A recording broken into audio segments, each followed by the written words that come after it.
তুফান, শব্দ যেখানে বদ্ধ নয়।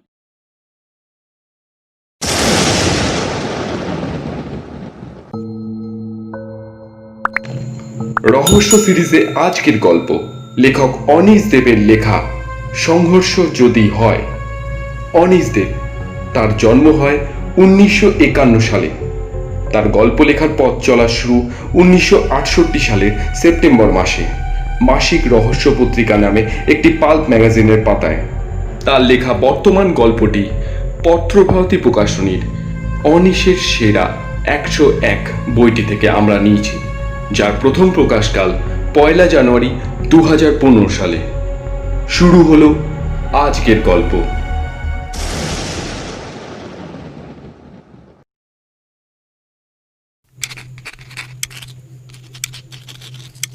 কার জন্য এসব লিখে যাচ্ছি জানি না আমার হাতে আর কতদিন, কত ঘন্টা, কতটুকু সময় আছে। কে জানে কবে শেষ দিন। এই শহরের অলিতে গলিতে আনাচে কানাচে একটা লোক ঘুরে বেড়াচ্ছে, পাগলের মতো খুঁজে বেড়াচ্ছে আমাকে। তাকে দেখতে হুবহু আমারই মতো, তবে মিল শুধু বাইরের চেহারাতেই, ভেতরের চেহারাটা আমার ঠিক উল্টো। সেই লোকটার নামও জানি আমি, সরেন। আমার নাম নরেশকে উল্টে এই নাম রেখেছে প্রভাস। সরেনকে নিয়ে ওর অহংকারও কম নয়। ও বলে সরেনের কথা জানাজানি হলে সারা পৃথিবী নাকি চমকে যাবে।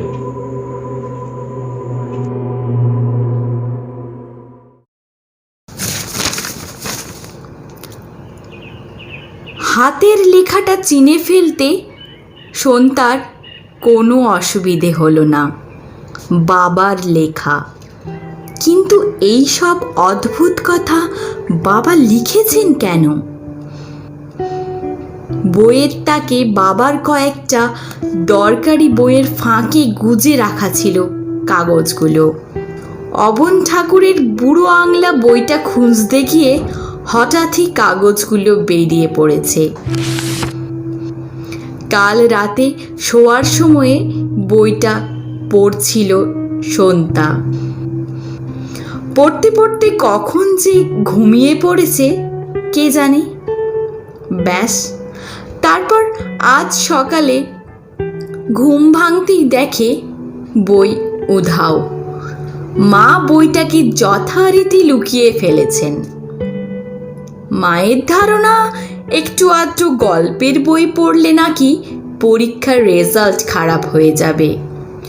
সবসময় খালি বলেন, এই গল্পের বই পড়ে পড়েই না তোর ক্লাস টেস্টের রেজাল্টগুলো খারাপ হয়েছে। ক্লাস টেস্টে 20তে 15 পেলেও মা বলেন রেজাল্ট খারাপ। তারপর কেমন একটা সুর করে বলেন, দেখ তো অর্পিতা কেমন 20তে 18 পেয়েছে। অর্পিতা 3টে সেকশন মিলিয়ে ফার্স্ট হয়, কিন্তু মা তো আর জানেন না অর্পিতাও গল্পের বই পড়ে। বুড়ো আংলা বইটা ওর কাছ থেকে সন্তা নিয়ে এসেছে। সেই বইটা খুঁজতে গিয়েই কাগজগুলো দেখতে পেয়েছে সন্তা। তারপর বিছানায় বসে পড়তে শুরু করেছে। আজ বৃহস্পতিবার, ওর স্কুল ছুটি, কিন্তু বাবা অফিসে গেছেন আর মা রান্নাঘরে রান্নার কাজে ব্যস্ত। দেওয়ালে টাঙানো কোয়ার্টজ ঘড়ির দিকে তাকালো ও। প্রায় 11:45 বাজে। সন্তা জানে রান্না শেষ করে মা স্নান করতে ঢুকবেন। তারপর স্নান করে বেরোতে বেরোতে 12:30। ততক্ষণ ও একা।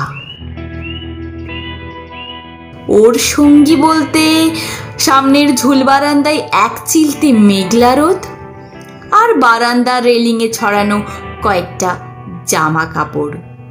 নিস্তব্ধ দুপুরে একটা কাক কোথাও ক্লান্তভাবে ডাকছে। যেন বলতে চাইছে আমার আর কেউ নেই। বাবাকেও কদিন ধরে ওর যেন কেমন ক্লান্ত মনে হয়েছে, আর কেমন যেন হয়ে গেছেন ধীরে ধীরে।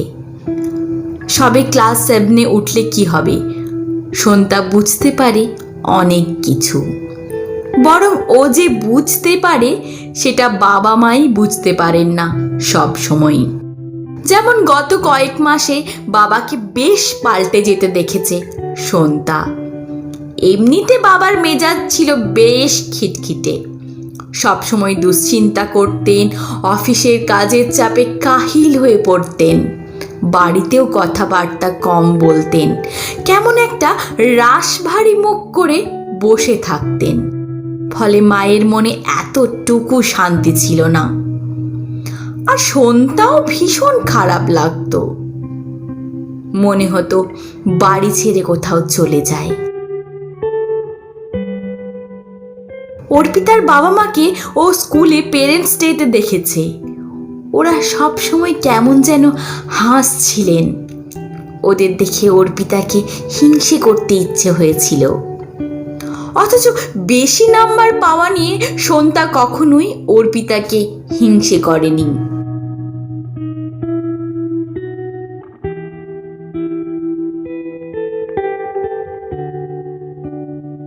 হঠাৎই বাবা একদিন বদলে গেলেন। কোথায় গেল সেই দুশ্চিন্তা মাখা রাশভারী মানুষটা? খিটখিটে মেজাজটাও কোথাও উধাও হয়ে গেল। আর ক্লান্তি শব্দটাই যেন কেউ মুছে দিয়ে গেছে বাবার জীবনের ডিকশনারি থেকে। সারাটা দিন বাবা তাজা শক্তি আর স্ফূর্তিতে টকবক করে দিতে লাগলেন, যেন টাইম মেশিনে চাপিয়ে কেউ ঝট করে অন্তত 15টা বছর কমিয়ে দিয়েছে বাবার জীবন থেকে। তারপর 3টে মাস কি যে আনন্দে কেটেছে। অফিস থেকে ফিরে এসে জামা কাপড় ছেড়েই বাবা সন্তার সঙ্গে খেলতে বসে যেতেন। প্রথম দিন সন্তা তো ভীষণ অবাক হয়ে গিয়েছিল। ও ভুল দেখছে না তো? যে বাবা খেলার কথা বললেই সবসময় বলেন, এখন যাও তো, শুধু শুধু বিরক্ত করো না। সেই বাবা ওকে হাসি মুখে আদর করে ডেকে নিয়ে বলছেন, কিরে, খেলবি নাকি? আয়, তোর ওই মুরগি খেলনাটা নিয়ে আয় তো, যেটা বোতাম টিপলেই ঝকঝক করে ডিম পাড়ে। অবাক ভাবটা কেটে যেতেই সন্তা মুরগি খেলনাটা বের করে নিয়ে সোজা বাবার কাছে গিয়ে হাজির। মা রান্নাঘরে চায়ের জোগাড় করছিলেন। সন্তা লক্ষ্য করেছে মায়ের চোখে মুখে আনন্দ, অবাক হয়ে বাবাকে দেখছেন। সেই দিন থেকেই অবাক হওয়ার শুরু। খেলা, হইহুল্লোড়, গাড়ি চালিয়ে বেড়াতে যাওয়া, আর দরকার মতো বই নিয়ে সন্তাকে ক্লাসের পড়া বুঝিয়ে দেওয়া, কি না করেছেন বাবা। দেখতে দেখতে কেটে গেছে 3টে মাস। কিন্তু তারপর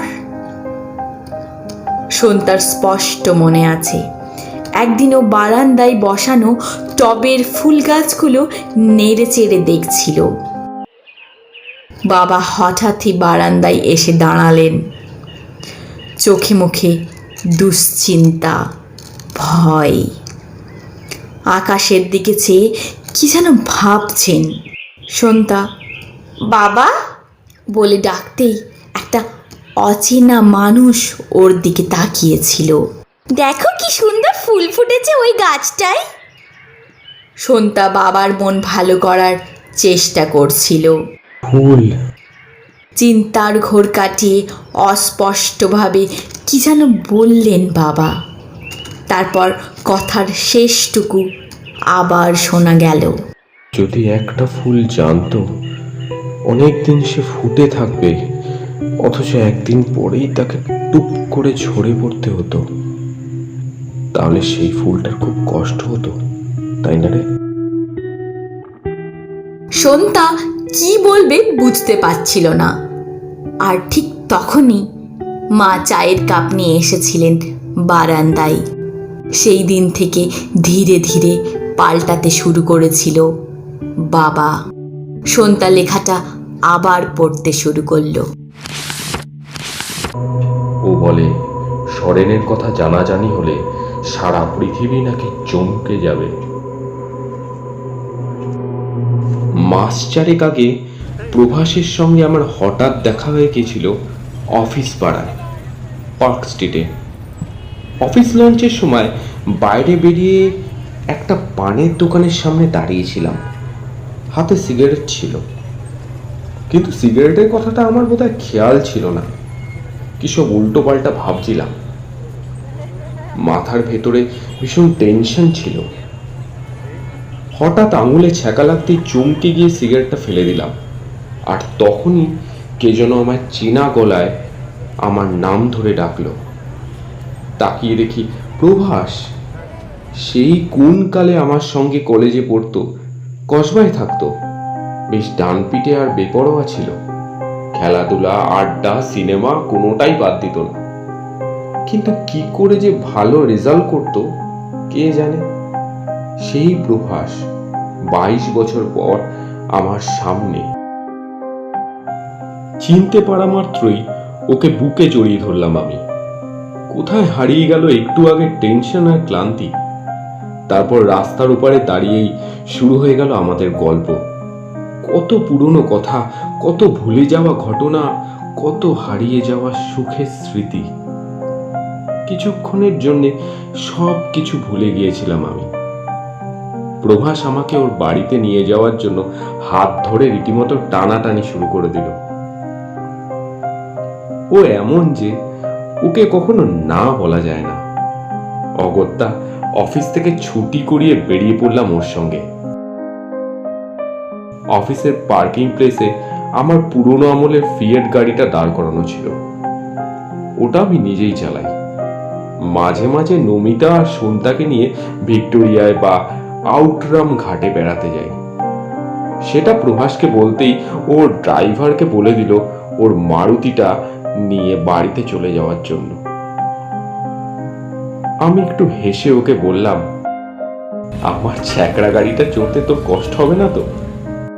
উত্তরে ও যেটা বলল সেটা আর লেখা যাবে না।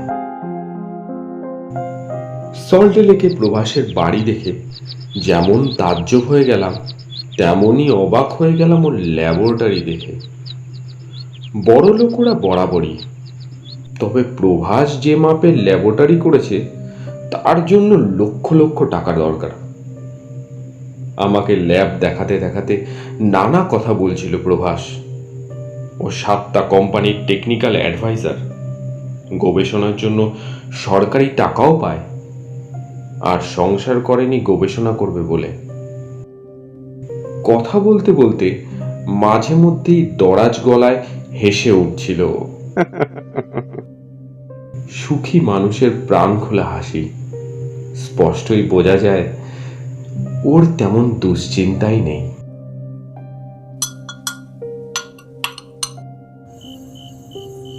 রাতের খাওয়া দাওয়া প্রবাসের বাড়িতেই হলো। তখন আমি নিজের কথা বলছিলাম, সন্তার কথা, নমিতার কথাও বলেছি। শেষে বলেছি আমার দুশ্চিন্তা আর টেনশন আর ক্লান্তির কথা। মিথ্যে নয়। আমি জানি অফিসের আড়ালে অনেকেই আমাকে বদমেজাজি আর খিটখিটে বলে। না, কথাগুলো একেবারে মিথ্যে নয়, কিন্তু আমি তো সাত করে ওরকম হইনি। আমার মাথার ভেতরটা সবসময় যেন কেমন করে।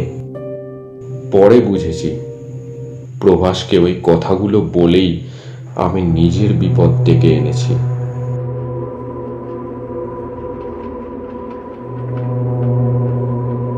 প্রভাস সিগারেট ধরিয়েছিল। ফুরফুর করে ধোঁয়া ছেড়ে বিজ্ঞের মতো মাথা নেড়ে বলল, নরেশ, তোর এই প্রবলেম আমি এক্ষুনি সলভ করে দিতে পারি। আমি অবাক হয়ে বলেছি, সত্যি? প্রভাস তখন আমাকে বলতে শুরু করলো, যখন আমাদের দুশ্চিন্তা, টেনশন, বদমেজাজ এসব হয়, তখন আমাদের শরীরের ভেতরে কারেন্ট বইতে থাকে। আসলে বায়োকারেন্ট থাকে সবসময়, কিন্তু সেটা এত কম যে হিসেবের মধ্যেই আসে না। দুশ্চিন্তা, টেনশন এসব হলে ব্লাড প্রেশার বেড়ে যায়, হার্টবিট বেড়ে যায়, পালস রেটও যায় বেড়ে। এসবের মূলে হচ্ছে অটোনমিক নার্ভস আর অটোনমিক অর্গানিক স্টেট।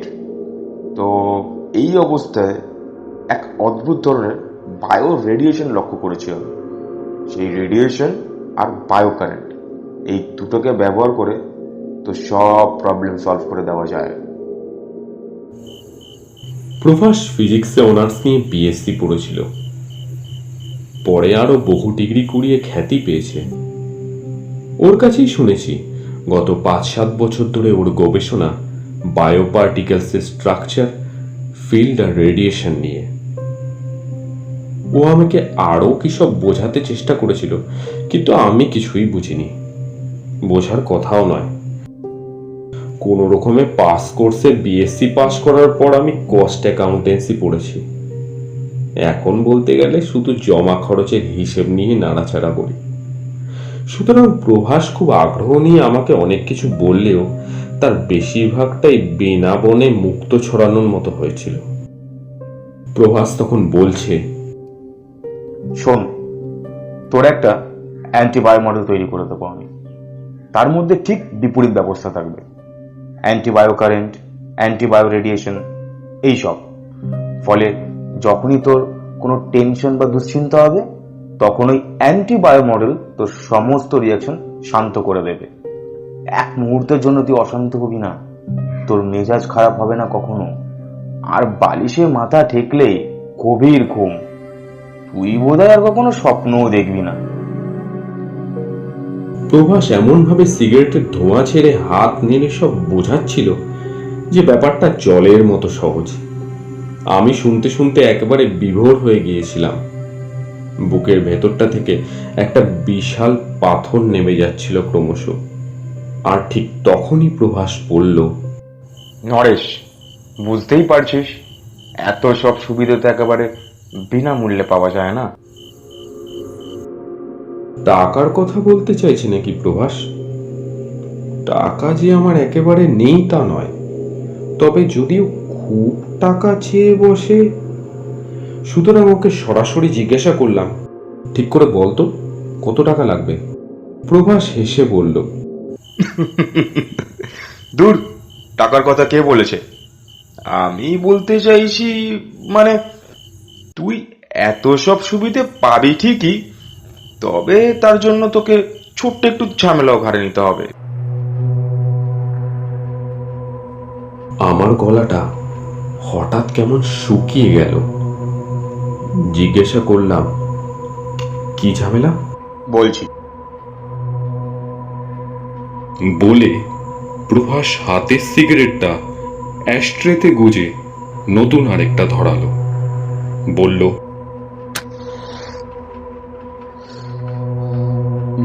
মানে তোকে একটু সাবধানে থাকতে হবে, নইলে বিপদ হতে পারে। বিপদ?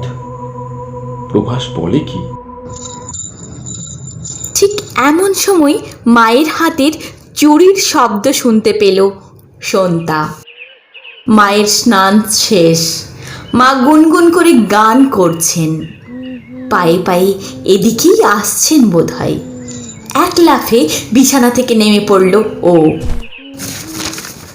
কাগজগুলো আবার আগের মতো ভাঁজ করে রেখে দিল বাবার দরকারি বইয়ের ফাঁকে।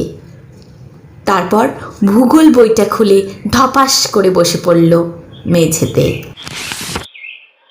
মা ঘরে ঢুকে আয়নার সামনে দাঁড়িয়ে চুল আঁচড়াতে আঁচড়াতে জিজ্ঞাসা করলেন, কিরে, কি পড়ছিস? ভূগোল। সন্তা বইয়ের পাতায় চোখ রেখেই জবাব দিল। ওর মাথায় তখন বিপদের কথা ঘুরছিল। কিসের বিপদ হতে পারে বাবার? প্রায় 3টে দিন ছটপট করে কেটেছে সন্তার। ও কিছুতেই বাবার লেখা কাগজগুলো আর পড়তে পারেনি, বাবাকে কিছু বলতেও পারেনি। শুধু চুপচাপ মানুষটাকে লক্ষ্য করেছে। অবশেষে সুযোগ এলো রবিবার বিকেলে। বাবা বললেন আজ বেড়াতে যাবেন না, গাড়িটা কোনো মিস্ত্রি ড্রাইভারের কাছে নিয়ে গিয়ে ভেতরটা প্লাস্টিক দিয়ে নাকি মুড়ে নেবেন। মা অবাক হয়ে জিজ্ঞেস করলেন, এ আবার কি খেয়াল? বাবা অস্পষ্টভাবে কি একটা বলে বেরিয়ে গেলেন। আর তার একটু পরেই সুযোগ পেল সন্তা। স্কুলের পড়া তৈরি করতে এক গাদা বই খাতা নিয়ে ছড়িয়ে বসলো ও। তারপর বাবার লেখা কাগজগুলো খুলে আবার লুকিয়ে পড়তে শুরু করলো। মাকে নিয়ে এখন আর ভাবনা নেই, মা টিভির সামনে সিনেমা দেখতে বসে গেছেন।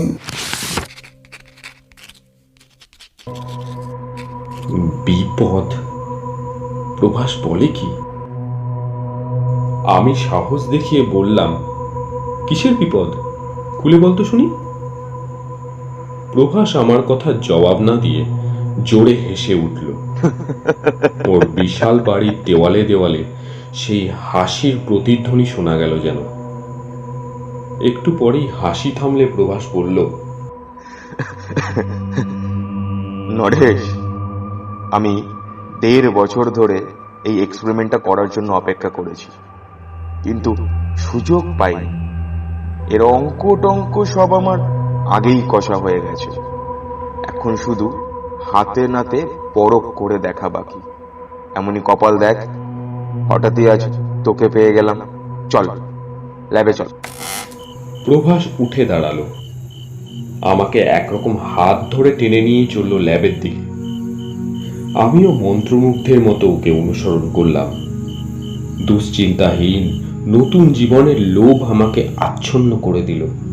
বারবার মনে হচ্ছিল আমার ব্যবহারে সন্তা কিংবা নমিতা এরপর আর কখনো কোনো ব্যথা পাবে না। তবু প্রভাসের বিশাল ল্যাবরেটরিতে পা রাখার সময় কোনো রকমে বললাম, একটু দাঁড়া, তুই কি একটা বিপদের কথা বলছিলি? ও কিছু নয়, একটু সামলে থাকলেই হবে। আগে চল তো কাজ শেষ করি, তারপর তোকে সব বুঝিয়ে দেব। ঘাবড়ানোর কিচ্ছু নেই, একদম সিম্পল। ল্যাবের একটা জায়গায় আমাকে দাঁড় করিয়ে দিল প্রভাস।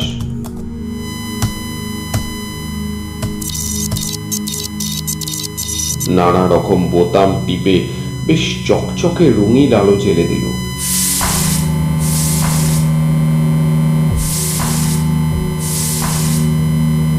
হঠাৎই দেখি আমাকে ঘিরে মেঝে ফুঁড়ে দাঁড়িয়ে গেল চকচকে 4টি দেওয়াল।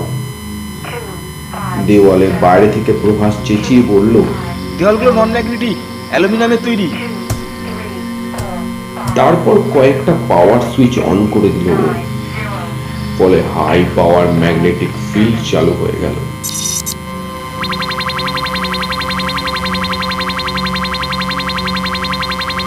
তারপর কি যেন হলো। ক্রিকেট খেলার কমেন্ট্রির মতো চেঁচিয়ে চেঁচিয়ে সব বলে যাচ্ছিল প্রভাস। ধীরে ধীরে ওর গলার স্বর যেন মিলিয়ে যাচ্ছিল। তারপর এক সময় আমার আর কিচ্ছু মনে নেই।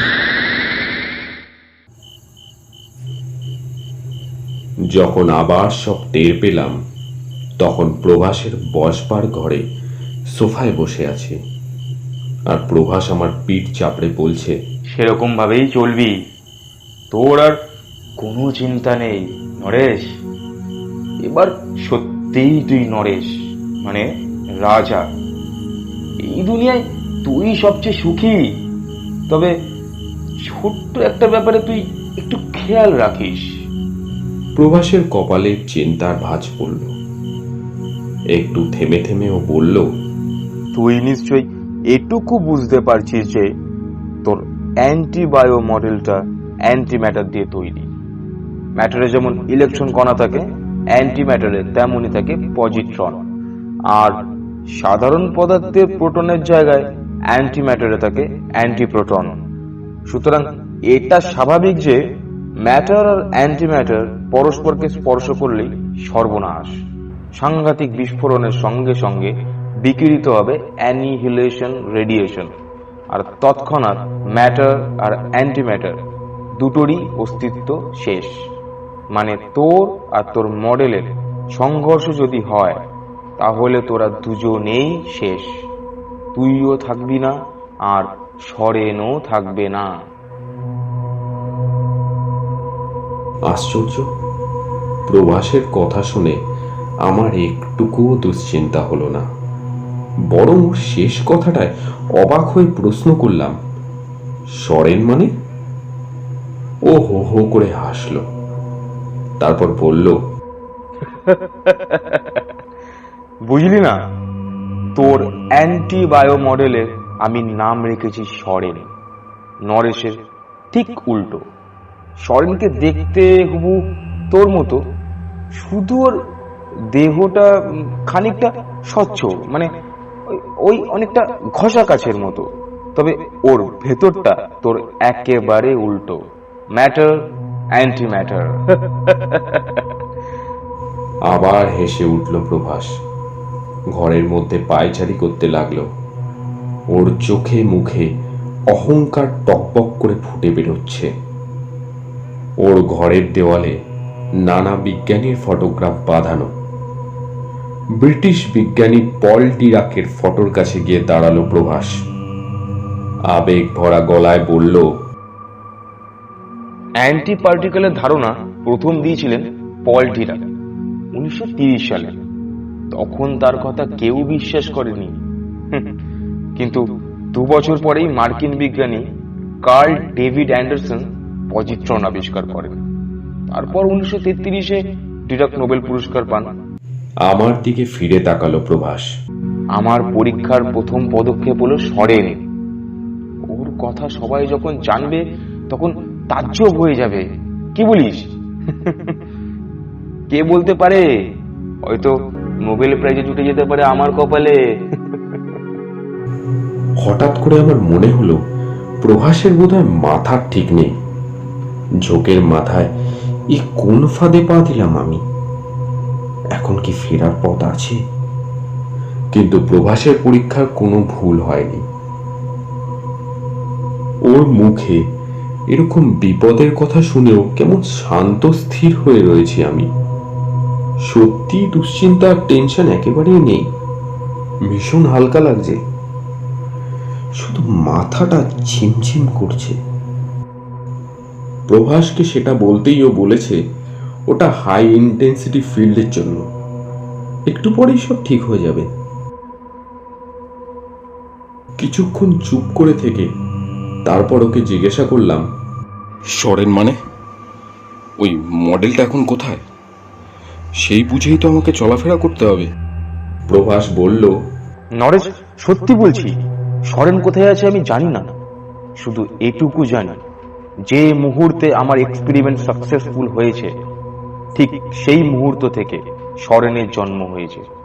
আমার থিওরি বলছে এই অ্যান্টি বায়ো মডেলটা তোর ঠিক 200 কিলোমিটার দূরত্বের মধ্যে থাকবে, আর তোর বায়োফিল্ডের টানে ওটা তোর কাছে আসার জন্য আপ্রাণ চেষ্টা করবে। অন্য কোনো মানুষ বা অন্য কোনো জিনিসের দিকে সরণের কোনো টান থাকবে না। এক্সপেরিমেন্টের পর ঠিক কোন কোঅর্ডিনেটে সরেন অ্যাপিয়ার করবে এটা আমার জানা নেই। থিওরির ওই জায়গাটা একটু ঝাপসা রয়ে গেছে। সবই স্পেস টাইম আর ফিল্ড রেডিয়েশনের ব্যাপার। সে যাকে 200 কিলোমিটার দূরত্ব মানে প্রায় 31,400 বর্গ কিলোমিটার এলাকা সরেনকে খুঁজতে হবে। ফলে ও চট করে তোকে খুঁজে পাবে না, কিন্তু তোর রেডিয়েশনের সিগন্যাল ওর অ্যান্টেনায় সব সময় ধরা পড়বে। সন্ধ্যার কথা মনে পড়লো আমার, নমিতার কথা মনে পড়লো। কেমন একটা ব্যথা টের পেলাম বুকের ভেতরে। সরেন যদি শেষ পর্যন্ত আমাকে খুঁজে পায়, ওকে ঠেকানোর কি কোনো উপায় নেই? সেই কথা প্রভাসকে জিজ্ঞাসা করতেই ও কিছুক্ষণ কেমন গম্ভীরভাবে চিন্তা করে তারপর বলল, একটা জিনিস দিয়ে সরেনকে হয়তো আটকানো যায়, তবে আমি কখনো পরীক্ষা করে দেখিনি। কি জিনিস? অনেক আশা নিয়ে জানতে চাইলাম আমি। আয়োনাইজড পলিমার মানে আয়োনাইজড প্লাস্টিকও হতে পারে, কিন্তু বললাম যে ওতে কতটা কাজ হবে ঠিক জানি না। আর কথা বাড়িয়ে লাভ নেই। কেমন একটা নেশার মধ্যে 5 ঘন্টা সময় কেটে গিয়েছে। কোথা থেকে যে কি হয়ে গেল। দুশ্চিন্তা, টেনশন, ক্লান্তি, খিটখিটে রুক্ষ স্বভাব হয়তো আমার আর থাকবে না, কিন্তু স্পষ্ট বুঝতে পারলাম মনের মধ্যে কেমন একটা অসহায় ভয় বাসা বেঁধেছে, আর বুকের মধ্যে একটা অদ্ভুত কষ্ট। নমিতা যদি এসব জানতো, আমার ক্লাস 7-এ পড়ার ছোট্ট মেয়েটা যদি এসব জানতো, তাহলে ওরা বোধহয় আগের খিটখিটে মানুষটাকেই মেনে নিত। প্রভাসের বাড়ি ছেড়ে বেরিয়ে আসার সময় ও বলল, তোর দুশ্চিন্তাহীন নতুন জীবন সুখের হোক। আমি আর কোনো জবাব দিলাম না, পিছনে ফিরেও তাকালাম না। গাড়ি নিয়ে রওনা হয়ে পড়লাম বাড়ির দিকে। ফেরার পথে একটা মানুষকে আমার চোখ খুঁজে বেড়ালো। সরেন, তুই কোথায়?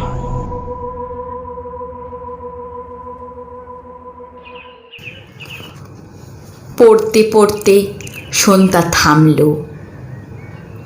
বাবার লেখা ও সবটা যে বুঝতে পারছে তা নয়, বিশেষ করে বিজ্ঞানের জায়গাগুলো বেশ জট পাকিয়ে যাচ্ছে। কিন্তু তা হলেও বাবার কষ্ট বুঝতে ওর কোনো অসুবিধে হচ্ছে না। এখনও বুঝতে পারছে কেন বাবা গাড়িটাকে প্লাস্টিক দিয়ে মুড়তে চাইছেন। ওই প্লাস্টিকটা নিশ্চয়ই আয়োনাইজড প্লাস্টিক। এর পরের লেখাগুলো এলোমেলো, খাপছাড়া। স্কুলের পড়া ভুলে সেই লেখাগুলো পড়তে শুরু করলো সন্ধ্যা।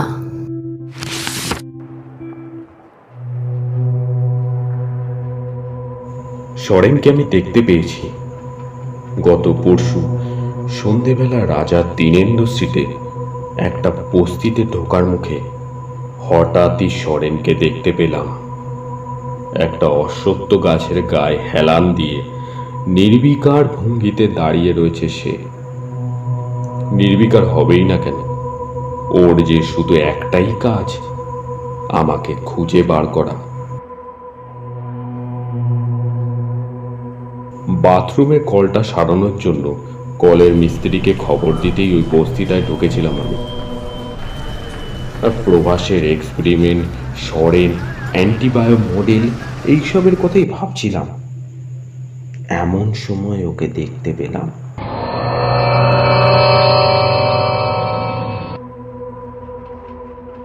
প্রভাস ঠিকই বলেছিল, হুবহু আমারই মতো দেখতে। গায়ে কালো জামা আর কালো প্যান্ট। আধো অন্ধকারে অন্তত তাই মনে হলো। আর সবচেয়ে ভয় পাইয়ে দেয় ওর মুখ।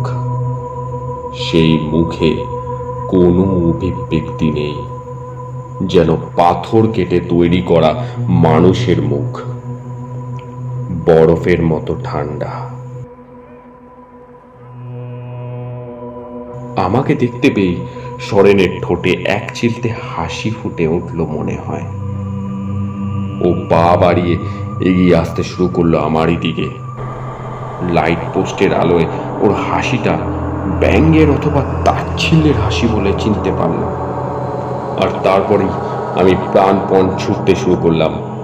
ছুটতে ছুটতে পিছনে তাকিয়ে দেখি সরেনও এগিয়ে আসছে, কিন্তু ওর মুখের ভাবের কোনো পরিবর্তন হয়নি, এখনো পাথর আর বরফ। আমি ভাবছি, সরেনকে আবার দেখলাম রবিবার সন্ধ্যের মুখে শ্যামবাজার 5 মাথার মোড়ে দাঁড়িয়ে আছে। নমিতা আর সন্ধ্যাকে নিয়ে কিছু কেনাকাটা করতে বেরিয়েছিলাম। হঠাৎ দেখি ছুটে যাওয়া গাড়ি ঘোড়ার মধ্যে দিয়ে রাস্তা পার হয়ে সরেন আমার দিকেই এগিয়ে আসছে। সামান্য যেটুকুনি সময় ওর দিকে তাকিয়েছি তাতেই লক্ষ্য করেছি প্রভাস মিথ্যে বলেনি। সরেনের শরীরটা খানিকটা স্বচ্ছ, কারণ ওর ঠিক পিছনে দাঁড়ানো একটা লোককে আমি অস্পষ্টভাবে দেখতে পাচ্ছিলাম। আমি চট করে নমিতা আর সন্তাকে হাত ধরে টেনে নিয়ে ভিড়ের মধ্যে মিশে যেতে চাইলাম। ওরা অবাক হয়ে আমাকে জিজ্ঞাসা করছিল, কিন্তু আমি কোনো কথার জবাব না দিয়ে শুধু বলেছি, পরে বলবো। তারপর তাড়াতাড়ি সরে পড়েছি সেখান থেকে। আমার বুকের ভেতরে হাঁপড় টানার শব্দ হচ্ছিল।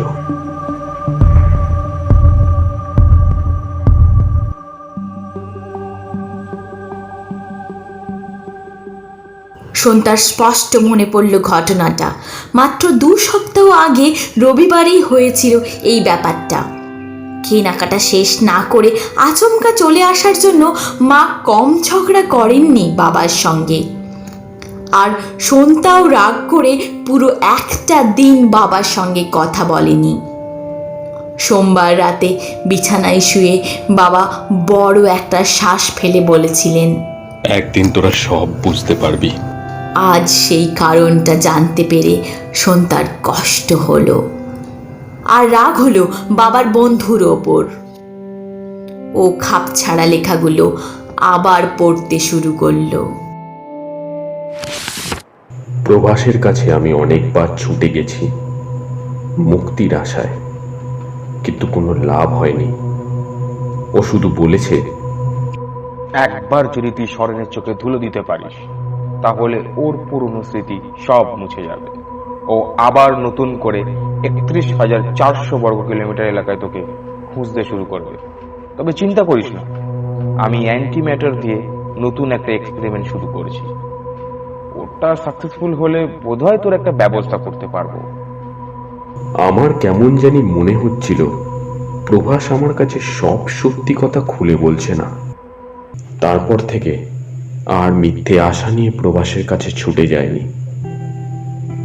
সরেনের দেখা পেলেই ওর চোখে ধুলো দিয়ে শুধু নিজের আয়ু বাড়িয়ে নেওয়ার চেষ্টা করেছি, কিন্তু এভাবে আর কতদিন?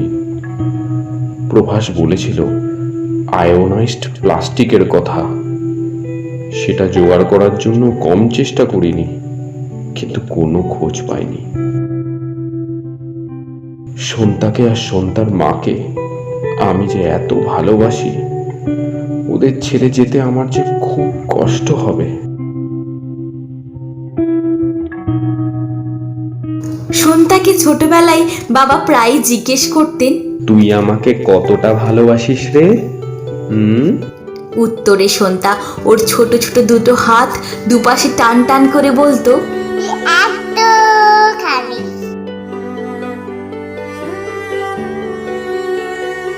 এখন এই মুহূর্তে ওর মনে হলো ওর হাত দুটো খুব ছোট।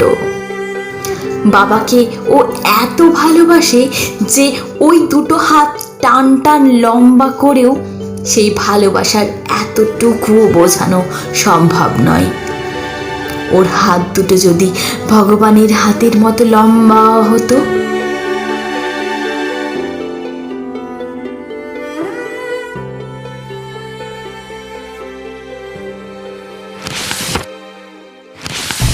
অনেক কষ্টে আয়োনাইজড প্লাস্টিকের সন্ধান পেয়েছি।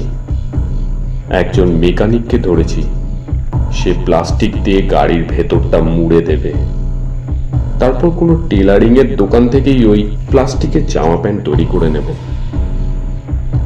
দেখি পারলে কালই গাড়িটা নিয়ে যাব মেকানিকের কাছে। বাবার লেখা এখানেই শেষ। মানুষটার কষ্ট, মানুষটার বারবার পাল্টে যাওয়া সব কিছু এখন বুঝতে পারছিল সন্তা। কিন্তু কি করবে ও এখন? বলবে মাকে নাকি?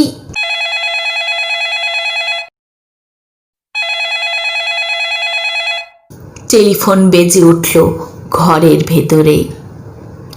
সন্তা চমকে উঠল। তারপর তাড়াতাড়ি গিয়ে ড্রেসিং টেবিলের এক পাশে রাখা টেলিফোনের রিসিভারটা তুলে নিল। মা ও ঘরে টিভি দেখছিলেন, নিশ্চয়ই ফোনের বাজনা শুনতে পাননি। হ্যালো। কয়েক সেকেন্ড কোনো উত্তর নেই। তারপর ও প্রান্ত থেকে ভাঙা ভাঙা গলায় কেউ জিজ্ঞাসা করলেন, এটা নরেশ দত্তের বাড়ি? সন্তা চটপট জবাব দিল, হ্যাঁ বলুন। নরেশ বাবু বাড়িতে আছেন? না, উনি একটু বেরিয়েছেন। আপনি কে কথা বলছেন? বাবা বাড়িতে থাকলে সন্তা কখনো এ প্রশ্ন করে না, সেটা নাকি অভদ্রতা। তুমি কে বলছো? ও প্রান্তের আড়ষ্ট গলা পাল্টা প্রশ্ন করল। সন্তার খুব রাগ হলো, কিন্তু সেটা সামলে নিয়ে বলল, আমি ওনার মেয়ে, আপনি কে বলছেন? তোমার বাবা কখন বাড়ি ফিরবেন? সন্তা কোনো রকমে বিরক্তি চেপে বলল, ঘন্টাখানেক পরে ফিরতে পারেন। ও প্রান্তের কণ্ঠস্বর যেন আপন মনেই বিড়বিড় করল, তাহলে তো অনেক সময়। উনি ফিরলে কি কিছু বলতে হবে? সন্তা জিজ্ঞেস করল। না, তার দরকার নেই, আমি দেখা করে নেব। কিন্তু আপনার নাম বললে ভালো হতো, বাবা ফিরলেই খবরটা দিতাম। কিছুক্ষণ চুপ করে থেকে কণ্ঠস্বর বলল, শুধু বলো সরেন দত্ত ফোন করেছিল। এটা বললেই তোমার বাবা সব বুঝে যাবেন।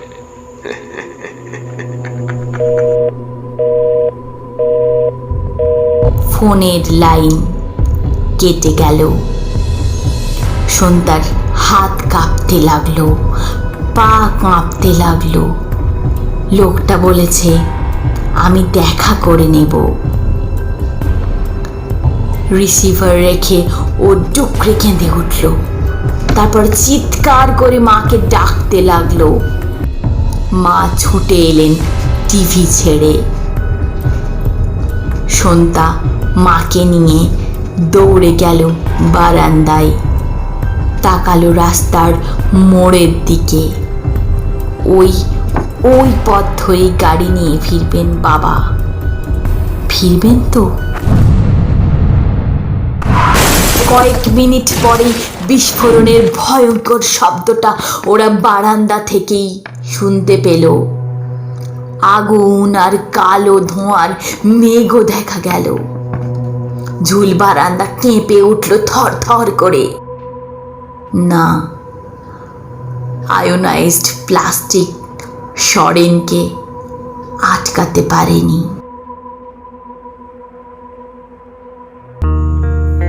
শেষ হলো আজকের গল্প, লেখক অনিশ দেবের লেখা সংঘর্ষ যদি হয়। গল্প পাঠে মারিয়াম এবং শুভঙ্কর, গল্পে নরেশের এবং সরেনের চরিত্রে শুভঙ্কর, গল্পে সন্তার মায়ের চরিত্রে মৌমিতা, সন্তার চরিত্রে মারিয়াম, সন্তার ছেলেবেলার চরিত্রে এনায়া আমাদের ক্ষুদে শিল্পী, এবং প্রভাসের চরিত্রে সৌরভ। গল্পে সাউন্ড মিক্সিং এবং এডিটিংয়ে শুভঙ্কর। শেষ হলো আজকের গল্প।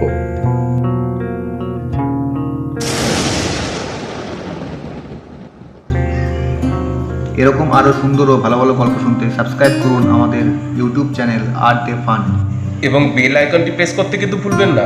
আপনারা আমাদের ইনস্টাগ্রাম পেজ এবং ফেসবুক পেজে গিয়ে অবশ্যই লাইক করে দেবেন। আগ্রহী শ্রোতা বন্ধুরা আপনাদের কবিতা ও গল্প আমাদের মাধ্যম দিয়ে শেয়ার করতে চাইলে আমাদের মেল করুন।